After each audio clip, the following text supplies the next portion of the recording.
Hello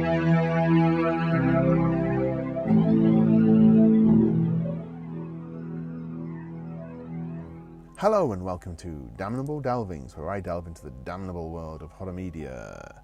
I've been promising for a long time to do a review. I have failed very thoroughly in that promising. But today, I will be doing a review. I'll be reviewing Black Sheep, as I said I would, by Rachel Harrison. I also have a few other bits and bobs to show you, which I will show you after I've reviewed this book. It's a lovely little book. I highly recommend it. I would give it 4.5 stars out of 5. That's the same as 9 out of 10, isn't it? But that's what I'm giving it. 4.5 out of 5 little evil skulls, which I can't be bothered to put along the bottom of the screen. What's it about, you might ask? It's about a young woman called Vesper Wright. She lives on her own. She's 24. She works in a fast food restaurant. She is fired from the fast food restaurant for accidentally spilling hot cheese on a customer. Not only that, but she was raised in an incredibly religious family within a religious community from which she is now estranged. To add to that, she bears a strong resemblance to her mother, who is famous as a former scream queen from the 80s, I believe. She has not a great relationship with her mother. Her mother is quite a cold fish. And then there's the whole religion aspect, which is preying on her. However, after she loses her job, she receives an invite from her cousin to a wedding. This surprises her because she's of the opinion that once you're out, you can't come back in. But there it is, the invite, and even though she has a lot of misgivings and there are a lot of red flags about her family, she decides to go back home to find out partly why they've invited her. Adding to the trouble is the fact that the man her cousin is marrying is someone that she herself had a bit of dalliance with prior to leaving her faith. The book covers a lot of ground in terms of dealing with the horror of estrangement, how traumatic it can be to grow up in an environment that to you seems normal, and as you get older you realise is not normal at all. The religion itself is very well drawn, the family members are very well drawn, some brilliant character work, there's lots of complexity, there's lots of hidden sort of motives for the members of the family, and it's never quite clear what they're aiming for, what they want, why they want her there. There's lots of secrets, lots of trauma, lots of anxieties about what's happened in the past and what's going to happen in the future. Why do they want her to come back? All of this is answered within the pages of this book. It's also quite funny. She's quite a snarky character, but not in an annoying way, because sometimes I find that snarky characters in books can actually just be deeply irritating. Her sarcasm feels appropriate, and it's not like wisecracking in moments of extreme danger, which is one thing that really annoys me about some novels, is when characters are happily wisecracking whilst they're in serious danger of dying, which never rings true to me. In fact, when things start to hit the fan towards the end of the book becomes a lot more serious, but it does feel earned by that point. I don't want to go into too much detail about kind of the secrets of the family and what she discovers while she's there, and what you discover as a reader while she's there, because that will to some extent spoil the book, and I wouldn't want to do that for you. But I will recommend it. Rachel Harrison, Black Sheep. I will be looking for more books by Rachel Harrison. Such Sharp Teeth, for instance, sounds very interesting. So that is my review. 4.5 little skulls out of 5. I also recently have purchased some other bits and bobs. I went to my son's fair the other day, a school fair. There was a sale, there was a book sale, there was a table of books. Most of them were thrillers. There were quite a lot of romantic, sort of historical novels, but also nestled amongst everything else was this. The new best horror, the best new horror from 1994, nice in yellowy, which is as it should be, a slightly oversized paperback. Great set of authors: Poppy Zebright, Harlan Ellison, Dennis Etchison, Kathy Koja, Kim Newman, Thomas Tessier, Thomas Ligotti, amongst others, Christopher Fowler, the sadly missed Christopher Fowler. All sorts of really great stuff in here. So I'm really looking forward to reading that. As I said before, I feel like Short stories are the engine house of classic horror. It's the place where you get some of the best ideas and some of the nastiest little tales, and they're great to pick up, read, and then pop down again when you have a few moments to spare. Talking of short stories, which I am, I also recently picked up this, Root Rot by Sarah Reed, a Bram Stoker Award nominated author, Bram Stoker Award winning author, Bram Stoker Award nominated book, this one I believe. I don't think they've announced it yet, but I could have missed it, so I might be wrong. Fantastic. Part of the reason I discovered this book is because my friend Thomas Brown illustrated the cover for it. Thomas is a fantastic illustrator who is also partly responsible for the Hopeless Maine series of graphic novels, which are beautifully illustrated as well. As we can see, there's a sort of tooth fairy on the front there.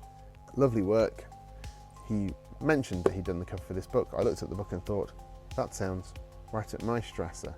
Or more appropriately, at my scary gnarled tree, because this is the kind of book that this is. It's all about the woods, folklore, the tales you learned at grandmother's knee, mirrors, those kind of dark fairy tales and folkloric warnings.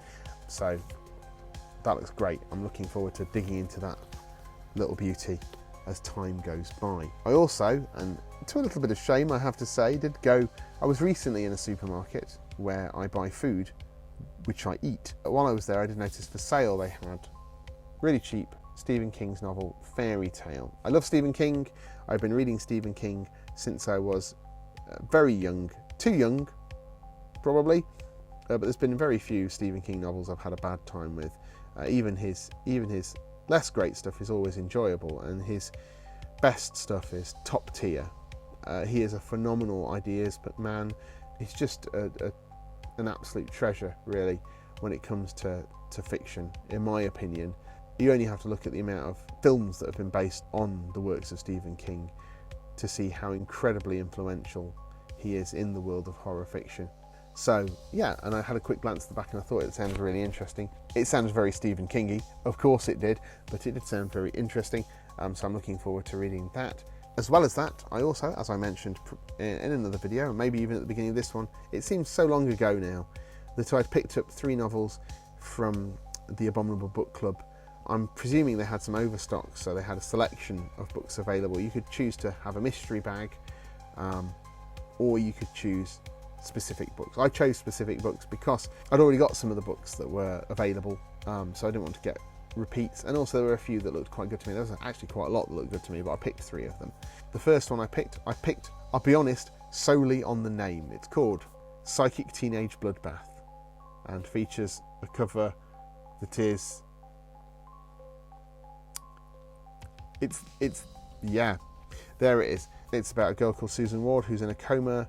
She can't move, she can't even close her eyes, according to the back cover, but in the recesses of her mind, she has discovered a new and powerful skill, and a year after the accident that has put her in hospital, she is about to get revenge.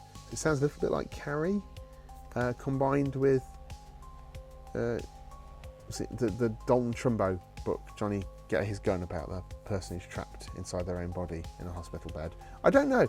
I've only read the first 3 chapters and no one's had an accident yet, so I don't exactly know what it's going to pan out like. It's listed as an extreme horror novel, but I'm not too worried about that because I grew up reading Sean Hudson, baby. So I'm well versed in the world of splatterpunk and things like that, so I'm not too worried about that.